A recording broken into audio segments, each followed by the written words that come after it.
Le Miyazaki irlandais est de retour avec un conte qui mélange des loups, des enfants, de la magie, des armes à feu et des puritains. Que demander de plus?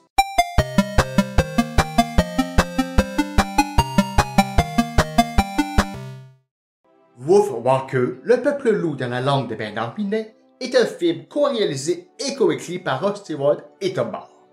Dans l'Irlande du XVIIe siècle, la jeune Robin habite avec son père, sa sœur de loup. Un jour qu'elle désobéit à son père et s'enfonce dans la forêt infestée de méchantes bêtes, elle fait la rencontre de Meps, une jeune fille dont l'esprit se transforme en loup quand elle dort.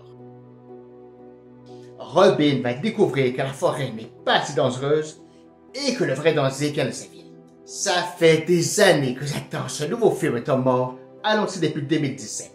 La production a pris presque 4 ans avant d'enfin pouvoir voir le film sur nos iPhone, iPad, iPod et autres iMacs, car c'est Apple TV qui a financé le film. Et pour la première fois de ma vie, je voudrais dire à Apple merci. Yeah. J'attendais ce film avec impatience et je n'ai pas été déçu, mais comme tous les films de Tom Moore, Wolf Walker est magnifique et présente un univers qui met de l'avant le folklore et l'imagerie des traditions irlandaises.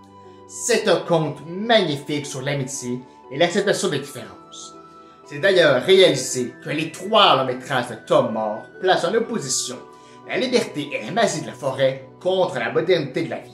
Dans Sick of Kells et la Wolf Walker, le héros ou héroïne est séquestré par sa figure paternelle derrière les murs de sa ville et va découvrir les pouvoirs de la nature et du folklore grâce à un esprit élastique.